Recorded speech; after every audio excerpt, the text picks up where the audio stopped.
Moving to Mars? A Martian colony could be in the future.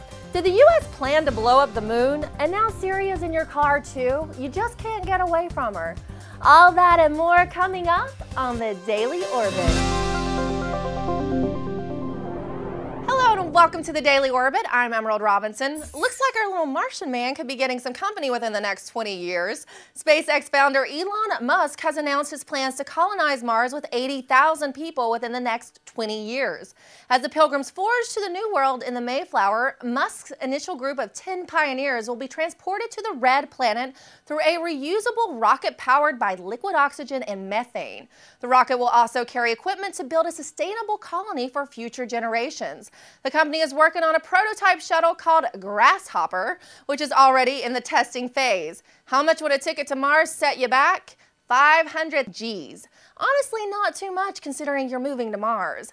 Musk said the tickets need to be affordable enough that people in advanced countries could put together enough money to make the trip.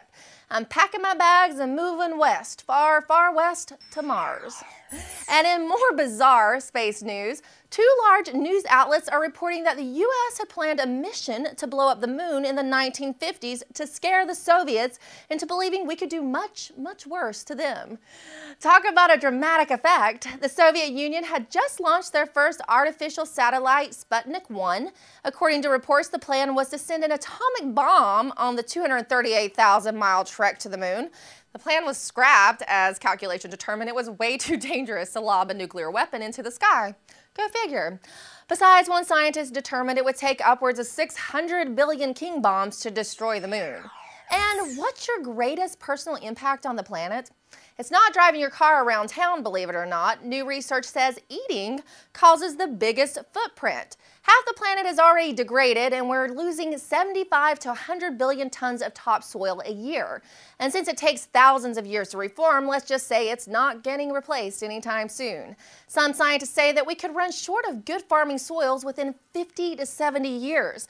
And the same goes for water. Places like China, the Indo-Gangetic region, the Middle East, and the USA's Midwest are looking at significant water scarcity by 2030.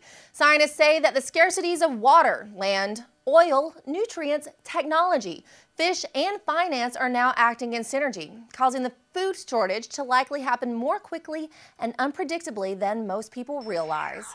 And if you feel like Apple is taking over the world, well, here's more fuel for that thought.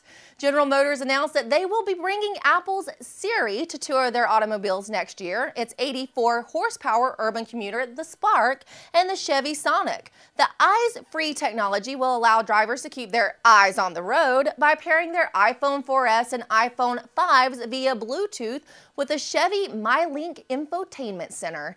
Drivers can then call up Siri by pressing and holding a button on the steering wheel. So it's a road trip with Siri. But has anyone else noticed that Siri sounds eerily similar to that computer in Eagle Eye?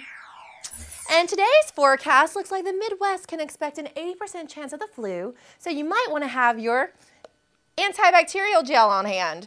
Researchers have revealed a new computer model that is able to predict high points during influenza outbreaks, adapting methods seen in weather forecasting to provide real-time, web-based predictions on infections of influenza.